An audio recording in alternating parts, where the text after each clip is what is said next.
Hi, and welcome to another exciting episode of the Client's Corner. Today, we are joined by Jose Miguel from Spain.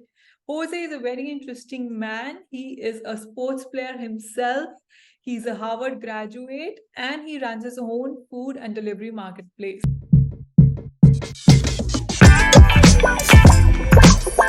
So let's welcome him and know his story that how, as a sports person, he went on and turned into a successful entrepreneur.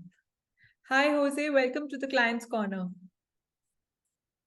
Thank you, Tahira. Nice to be here. Can you take us to the beginning of your journey? By being a professional athlete, you travel around the world.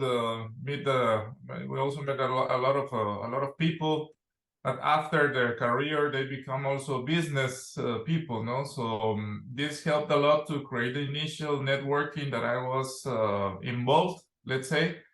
And from there, also I started with the distribution when I was, let's say, starting with my own business. Started with the distribution. It was a company from India. Also, it was Stag. It's a sporting goods brand from India. At the same time, we were working in Spain, a new project for the small and medium cities in Spain. That was a marketplace, on-demand marketplace for these small cities. Not so focused on food delivery. We were more focused on the merchants that are locally positioned and try to give them a tool to facilitate the digitalization of their stores, and also to offer a service of delivery through the platform we are facilitating. No? So in these two scenarios, working with Jungleworks has been a good experience.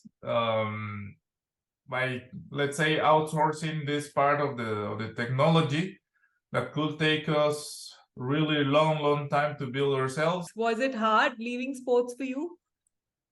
Yeah, I would say that it's terrible for every sportsman.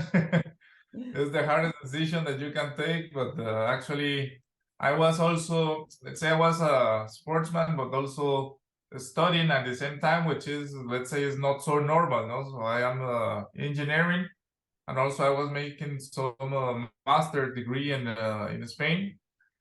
So I always continued my development also as a student, no, and as a professional, separate of being a sportsman.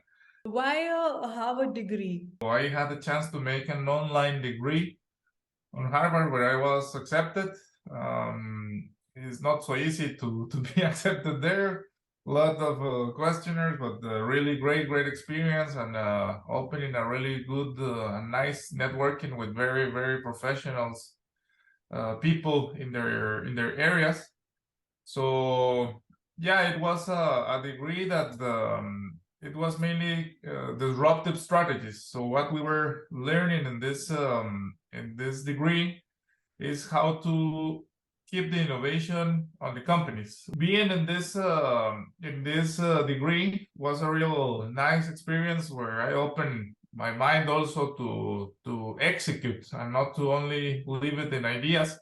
So, what is the common thread between sports and entrepreneurship? What do you think? I would say the discipline. If you want to succeed, at the end you have this day-to-day basis, no, which is discipline. If you want to reach here, you need to do these steps, and maybe more than these steps in a day-to-day. The sacrifice needs to always be there. So, your latest business, Trompo, right, is a Yes, delivery marketplace, online marketplace. So, what does Trompo mean? it's a spinner.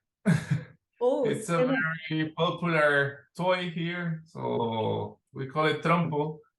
And in Spanish, we call it the damos las vueltas por ti, like we spin all around for you, like we will. Where do you get these ideas from? Late night. I don't know.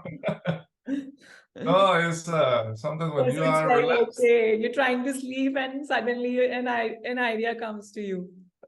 Yeah, I don't know. Actually, if I would know, I would use it more. But, it comes suddenly with ideas. I think traveling is important, and you see different things and how to implement and see things that are working here, you can adapt it to other markets. I think that opened a lot the mentality of your possibilities, no? And this is something that I have tried to apply. Like, for example, in Guatemala and Central America, when we started with e-commerce, the e-commerce was completely new there, but I knew that it was going to arrive at certain point, no? And to be the first or one of the first companies implementing this type of structure is essential, no? So What is the one advice that you learned on your journey that you would like to share with local entrepreneurs?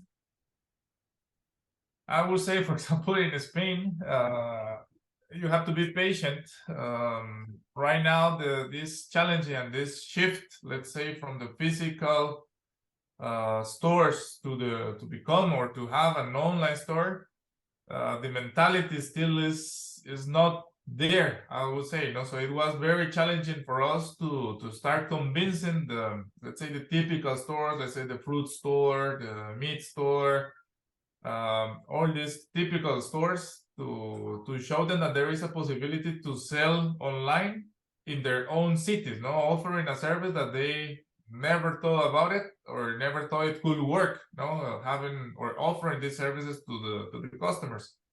In my city, let's say in Córdoba, was challenging at that time because we started with some no's here, and we decided to start with the small supermarket by our own, and started to show that okay, let's make this investment and let's put the initial step here, And when people started to saw the delivery was running every day, the merchants were also more interested. Like, okay, look, it's turning all day. These vans and bikes, So okay, we started to receive some calls from the stores, and then it was, let's say, a little bit easier to make them come to the platform. That's a good marketing idea. Yeah, so we had to show, in this case, we had to show by our own the solution was a good solution. Huh? So thank you so much, Jose, for taking out time to talk to us today. It was a pleasure hosting you. Thanks, Ira. Nice to be here.